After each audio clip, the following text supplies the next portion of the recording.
राज्य सरकारच्या विरोधात लाडक्या बहिणी संतप्त झाल्या। केवायसी अपडेट करून देखील मागील 3 महिन्यांचे लाडक्या बहिणीचं मासिक अनुदान खात्यावर मिळालं नाही आणि त्यामुळे लाडक्या बहिणी आज जिल्हाधिकारी कार्यालयात धडकल्या। त्यावेळेस त्यांनी आमचा लाभ बंद का केला असा जाब विचारला। निवासी उपजिल्हाधिकाऱ्यांनी लाडकींची समजूत काढली। यावेळी लाडक्या बहिणी घरी परतल्या। मात्र एकाच वेळी जिल्हाधिकारी कार्यालयात लाडक्या बहिणी दाखल झाल्यामुळे मोठा गोंधळ उडाला।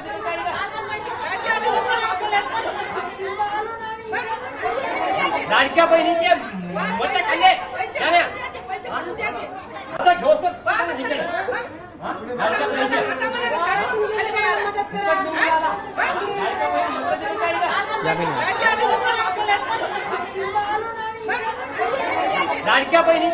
राज्यातील 26,34,000 महिलांवर अपात्रतेची टांगती तलवार आहे। लाडकी बहीण योजनेसाठी ई-केवायसी प्रक्रिया पूर्ण करण्याकरता केवळ 2 दिवस शिल्लक आहेत। अद्यापही 26 लाख महिलांनी ई-केवायसी केलेली नाही। 30 एप्रिल ही ई-केवायसीची शेवटची मुदत आहे। कागदपत्रांच्या अभावामुळे या लाखो बहिणी योजनेतून अपात्र ठरण्याची शक्यता आहे। राज्यात 26,34,000 लाडक्या बहिणींवर अपात्रतेची टांगती तलवार। कागदपत्रांच्या कमतरतेमुळे लाखो महिलांची ई-केवायसी प्रक्रिया रखडली आहे। ई-केवायसी साठी शेवटचे 4 दिवस शिल्लक आहेत। 30 एप्रिलला मुदत संपणार आहे। चुकीची माहिती देऊन लाभ घेणाऱ्यांकडून 165 कोटी वसुलीचा सरकारचा निर्णय आहे। 12,415 सरकारी महिला कर्मचाऱ्यांनीही लाडकी बहीण योजनेचा लाभ घेतलाय।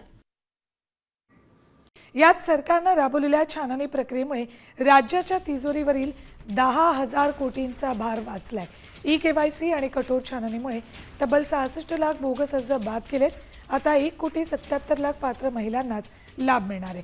तर मार्च आणि एप्रिलचे हप्तेही याच आठवड्यात जमा होतील अशी माहिती आहे। ई-केवायसी आणि छाननीमुळे 66 लाख अपात्र अर्ज कायमचे बाद झालेत। छाननी प्रक्रियेमुळे राज्याचं वार्षिक 10,000 कोटी वाचलेत। राज्यातील एकूण 1,77,00,000 महिलांना आता या योजनेचा लाभ मिळणार आहे। मार्च आणि एप्रिलचे 3,000 याच आठवड्यात मिळण्याची शक्यता आहे। तर नमस्कार लाडक्या बहिणींनो, स्वागत आहे तुमचं पुन्हा एकदा महायोजना इन्फो या लाडक्या यूट्यूब चॅनलवर।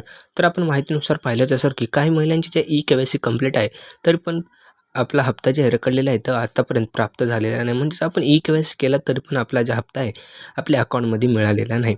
तर याच्यासाठी उपाय काय, तर आपलं अकाउंट लिंक आहे की नाही ते तपासणं खूप गरजेचं आहे। काही महिलांचा संताप बघू शकता आपण की ई-केवायसी करूनसुद्धा त्यांच्या खात्यात जे आहे पैसे आले नाहीत। त्यामुळे लाडक्या बहीण खूप चिंतेत आहेत। पण चिंता करू नका। ई-केवायसी करून जरी तुम्हाला पैसे आले नसतील तर चिंता करायची गरज नाही, कारण सरकारने स्पष्ट सांगितलेलं आहे ही योजना जी आहे बंद होणार नाही। त्यामुळे ई-केवायसीची तारीख अजून लांबवण्याचे मार्गावर आहेत। त्यामुळे आपण चिंता न करता घाबरायचं नाही, कारण टप्प्याटप्प्याने आपल्या अकाउंट्समध्ये पैसे येण्यास सुरुवात होत आहे। त्यामुळे आपल्या पण अकाउंट्सला यायला थोडा वेळ लागेल। त्यामुळे आपण चिंता करू नका। ई-केवायसी केले तर बी तुम्हाला तुमचा हप्ता जे आहे मिळणार आहे। तरी